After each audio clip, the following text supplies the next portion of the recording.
The sun return of my rebirth is upon us, and with it messages of power.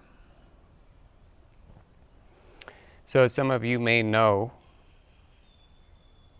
I and Anna have embarked upon a challenge to purify,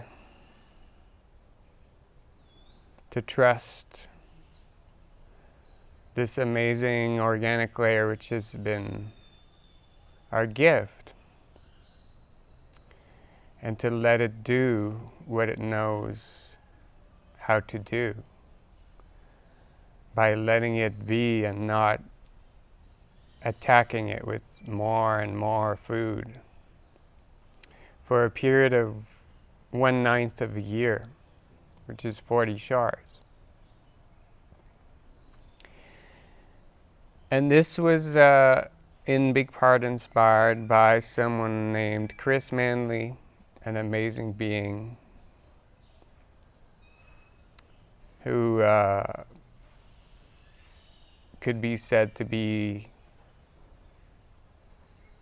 a real pioneer in this field for our time, whereby he decided in his own words that he did not want to need anything from anyone, and so embarked upon a journey of leaving behind the addiction of food to see what would happen if he needed food.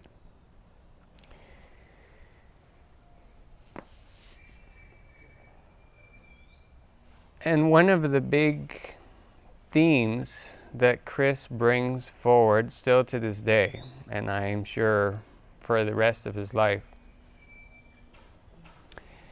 touches upon a very interesting subject, which is what most commonly goes under the name of salt, which more accurately though would be inorganic salt, and even more specifically in the chemical sense, which isn't necessarily true. I'm not one to believe in science that has never seen that which it claims to know. But sodium chloride, NaCl. Now it turns out that, as he presents so vehemently, that salt is an absolute fucking poison. I'm sorry about the language, but there's really no other way of saying it. It is the number one poison of our world. And I did not know this until I experienced it for myself when I was going into this fast with this point of view in mind. And then that first thing that jumped at me was how the main obstacle to fasting is our accumulated salt. Because what happens when the body fasts, you see, is it has more energy because we aren't invading it with all of this poison, not just salt, but all the poisons that are in our food. And so it has more energy to start to heal. So it starts to break up this fat, which is not energy, by the way. Fat is not stored energy. That's more pseudoscience to hide the fact that fat is the body's way of defending itself against poison by storing it in a fat. So when the fast begins, the fat is dissolved because now we have the energy. The body has the energy to throw it out. And what happens is some of this salt gets dissolved in our blood. So it becomes basically impossible to fully recycle our blood because it becomes too salty. And hence this brings me into another topic which would probably trigger a lot of Shivambuddhara practitioners, which is that it is true in 99.99% of the case today that urine does have waste, and its name is salt. So most people eat so much salt that their blood is essentially saturated with it, and so it to not recycle it allows them, by drinking water, to dissolve that salt and actually live longer, in a sense, even though recycling it would give them the signal that they need to stop eating salt, which is what we did. But I wasn't really fully aware of this, and sometimes we would go out for a vegan restaurant, and almost all vegan restaurants out there make food with salt, which is poison. So we would accumulate this poison through these little slips. And also there would be the accumulated poison that we did not get rid of.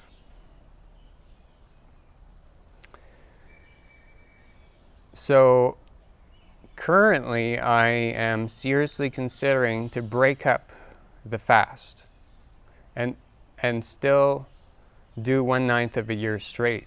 So essentially I'm planning a longer fast overall, because I realize that for me and for essentially 99.9% of the people out there, unless you've been doing actual plasma fasts and have not ingested any salt, because it really does just accumulate in the body, then you've been getting prepared, and therefore your organic body should have absolutely no excess fat, because fat is absolutely useless to our body.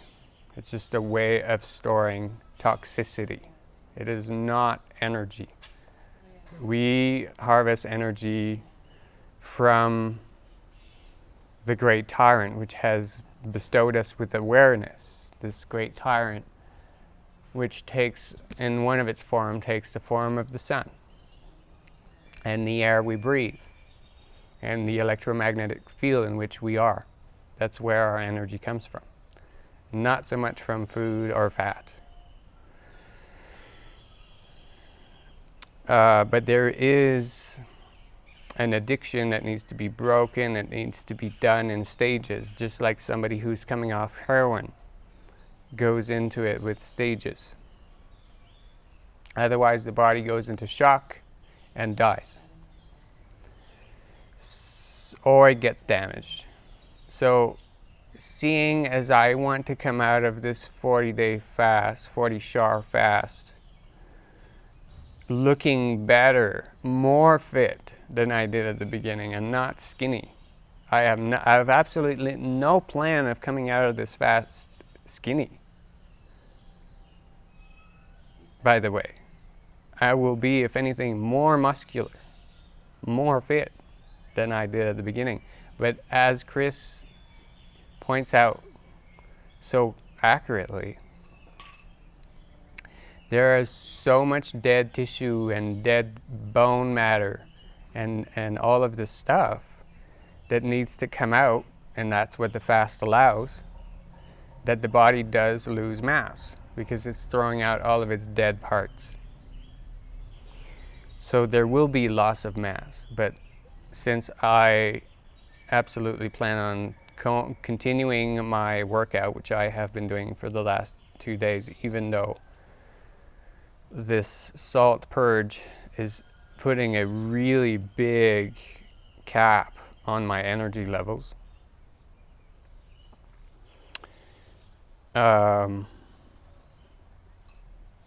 So I'm planning to break up the fast, to do 2 phases. And so this would be the first phase, in which the vast majority of the salt is expunged from the organism, and it probably will last between 5 to 7 days.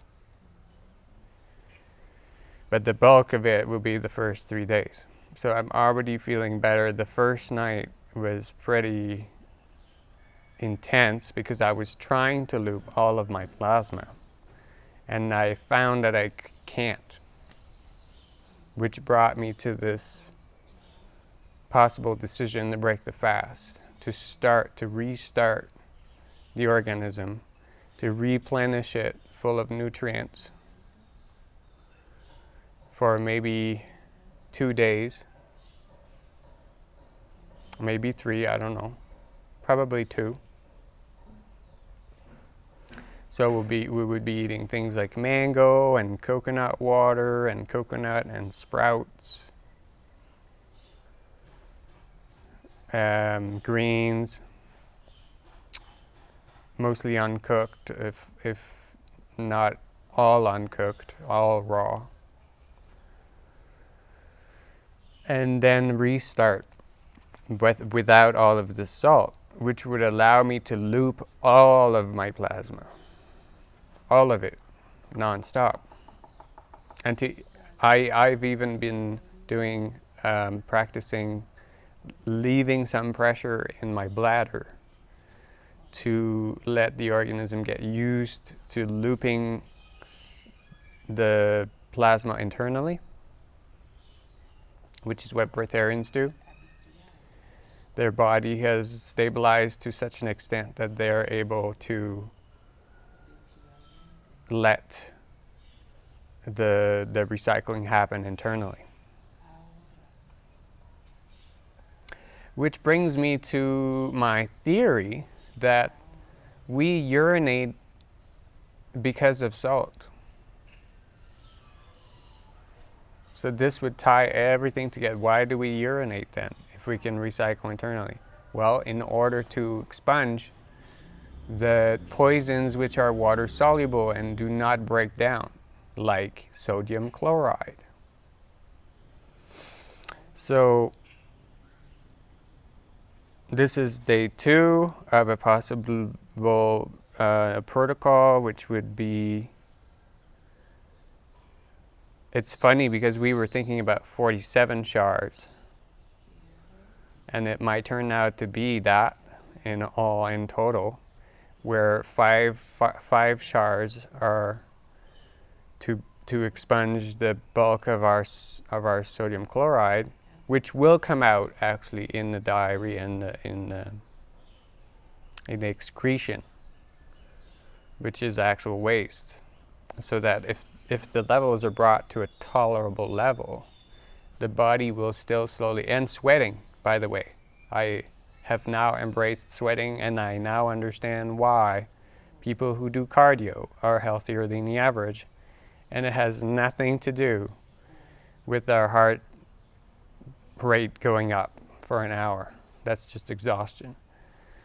The main benefit is because the sweating expunges the salt out of the organism. And so it seems this is a purging mechanism that the body has, whereby if there is internal body heat generated, and it doesn't have to be through exercise, as people know, that heat is used by the organic body to throw out the salt.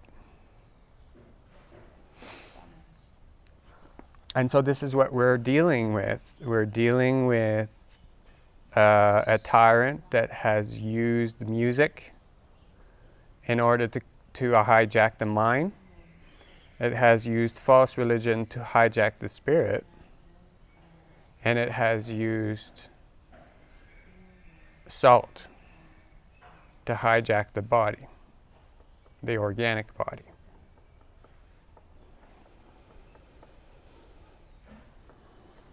So stay tuned for more. Second shar of our fast, 2nd of Taurus, which is, like I said, the anniversary of my rebirth, the day after my near-death experience, where all of this huge download happened. And yes, there's no other way.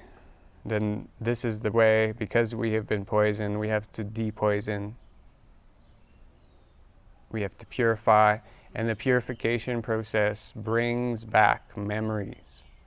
So the deep recapitulation happens when there's a deep purifying of the organic layer. They go hand in hand. They cannot happen separately. And so there is a level of purification of our memories, of our traumas, that cannot happen unless we fast. And we cannot fast if we lose our blood. And so the scriptures were right. The Damar Tantra and the hieroglyphs that were discovered by this doctor were right, in that the water of life will create the superior civilization and will allow you to make peace with yourself. Enough for today, infinite beings. Stay tuned for the upcoming full moon live podcasts. Book your call with us if you want to have a turn talking on the podcast. And see you all on the other side. Thank you.